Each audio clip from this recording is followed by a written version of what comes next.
కూటమి ప్రభుత్వం సంక్షేమం, ఉపాధి, ఉద్యోగాలు కల్పిస్తూ ఎన్నికల ముందు ఇచ్చిన హామీని నిలబెట్టుకుంటుందని తనకు ఎమ్మెల్యే ఆరుమిల్లి రాధాకృష్ణ అన్నారు.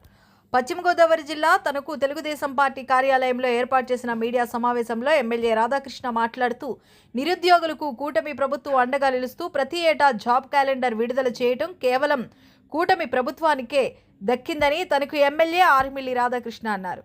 కూటమి ప్రభుత్వం అధికారంలోకి వచ్చిన 20 నెలల కాలంలోనే అర్హులైన ప్రతి ఒక్కరికి సంక్షేమాన్ని అందించడంతో పాటు మార్చి నెలలో సంక్షేమం పండుగను నిర్వహించుకోవడం గర్వకారణమని చెప్పారు.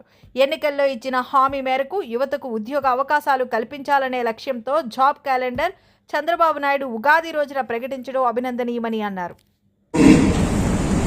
అభివృద్ధిని, సంక్షేమాన్ని అందిస్తూ ఒక సుపరిపాలన దిశగా ముందుకు వెళ్తున్నటువంటి విషయం మనందరికీ కూడా తెలుసు. సాధారణంగా ప్రభుత్వాలు కానీ ముఖ్యమైనటువంటి పండుగలైనటువంటి సంక్రాంతికో, దసరాకో, ఇతర పండుగలకో పెద్ద పెద్ద పథకాలని ప్రజల ముందుకు తీసుకురావడం సాధారణం. కానీ కూటమి ప్రభుత్వం మార్చి నెలలో ఒక సంక్షేమ పండుగని వాతావరణాన్ని కల్పించే విధంగా ఉగాది సందర్భంగా ఈరోజు జాబ్ క్యాలెండర్ని విడుదల చేశాం. అదేవిధంగా అన్నదాత సుఖీభావ పథకం ద్వారా రైతులకి 20,000 రూపాయల పెట్టుబడిలో ఆఖరిదైనటువంటి గత సంవత్సరానికి సంబంధించి వారికి 6,000 రూపాయలు వారి ఖాతాల్లో జమ చేయడం జరిగింది. మరొక పక్క మహిళలకు సంబంధించి అంతర్జాతీయ మహిళా దినోత్సవాన్ని పురస్కరించుకుని దాదాపు 10 లక్షల కోట్ల రూపాయలైనటువంటి రుణాలకు సంబంధించినటువంటి విధి విధానాన్ని ప్రకటించింది. అలాగే ముఖ్యంగా డ్వాక్రా సంస్థలని, డ్వాక్రా సంఘాలను స్థాపించి చంద్రబాబు నాయుడు గారు మహిళలని ఒక ఆర్థిక శక్తిగా ఎదిగే విధంగా ఆంధ్రప్రదేశ్ రాష్ట్రాన్ని ఒక మోడల్గా తీర్చిదిద్దడంలో ఏ విధంగా కృషి చేశారో అదేవిధంగా ఈరోజు మన రాష్ట్ర మహిళలు చేసేటటువంటి అనేక కార్యక్రమాలకి డ్వాక్రా సంఘాలు ఉత్పత్తి చేసేటటువంటి ఉత్పత్తులకు మార్కెటింగ్ అండ్ బ్రాండింగ్ కల్పించే బాధ్యతను ఈరోజు ప్రభుత్వం తీసుకుంది.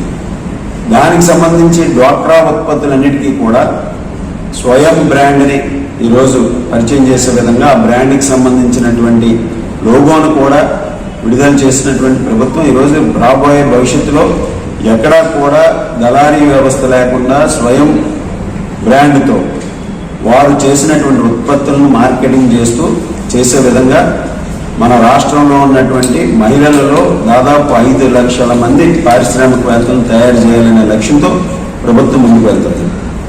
అదేవిధంగా గతంలో లోకేష్ గారు పాదయాత్ర సందర్భంగా యువగలం పాదయాత్రలో ఆ రోజు నిరుద్యోగుల గలం విని కూటమి ప్రభుత్వం అధికారంలోకి వచ్చిన తర్వాత ప్రతి సంవత్సరం జాబ్ క్యాలెండర్ విడుదల చేస్తామని హామీ ఇచ్చారు. ఆ హామీకి అనుగుణంగా స్పష్టమైనటువంటి డేట్స్తో, స్పష్టమైనటువంటి టైం టేబుల్తో నిన్న ఉగాది రోజు 10,060 ప్రభుత్వ ఉద్యోగాలకు సంబంధించి జాబ్ క్యాలెండర్ని విడుదల చేసి ఈరోజు నిరుద్యోగులందరికీ కూడా ఒక పెద్దన్నలాగా లోకేష్ గారు ఆయన ఇచ్చినటువంటి హామీని అమలు చేసినటువంటి విషయాన్ని ఈరోజు మనందరం కూడా ఆలోచన చేయాలి. ఈ ప్రభుత్వం ఏర్పడిన తర్వాత 20 నెలల పరిపాలనలో దాదాపు 6.5 లక్షల ఉద్యోగాలు అటు ప్రైవేట్ రంగంలో కానీ ఇటు ప్రభుత్వ రంగంలో కానీ ఇవ్వడం జరిగింది. దానిలో ముఖ్యంగా ఏదైతే ఎన్నికల్లో హామీ ఇచ్చారో చంద్రబాబు నాయుడు గారు మొదటి సంతకం చేసినటువంటి డిఎస్సి పరీక్షలు నిర్వహించి అనేక కేసులను అధిగమించి 16,054 ఉద్యోగులకి టీచర్లు నియామకాన్ని చేపట్టడం జరిగింది.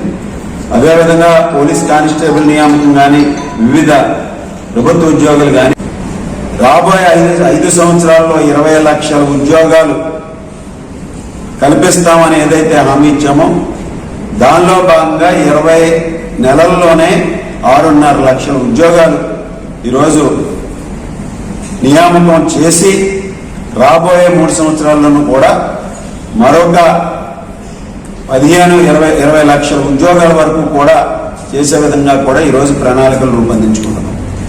ఈరోజు రాష్ట్రానికి పెద్ద ఎత్తున పెట్టుబడులు వస్తున్నాయి. రాష్ట్రంలో పెట్టుబడులు పెట్టడానికి ఈరోజు ప్రపంచంలో ఉన్నటువంటి కంపెనీలు కానీ, మన దేశంలో వివిధ రాష్ట్రాల్లో ఉన్నటువంటి పెద్ద పెద్ద కంపెనీలు కానీ వారు స్వచ్ఛందంగా పెట్టుబడులు పెట్టడానికి రావడం జరుగుతుంది. దేశంలో 100 రూపాయలు పెట్టుబడి పెడుతుంటే 25 రూపాయలు ఆంధ్రప్రదేశ్ రాష్ట్రంలో ఈరోజు పారిశ్రామికవేత్తలు పెట్టుబడులు పెడుతున్నారు. ఆ విధంగా రాబోయే రోజుల్లో పెద్ద ఎత్తున ప్రైవేటు రంగంలో ఉపాధి అవకాశాలు పెరిగే విధంగా ఈరోజు ప్రభుత్వం చర్యలు తీసుకుని ఈజ్ ఆఫ్ డూయింగ్ బిజినెస్లో అదేవిధంగా స్పీడ్ ఆఫ్ డూయింగ్ బిజినెస్ని అందించే విధంగా కూడా ముందుకు వెళ్ళడం జరుగుతుంది.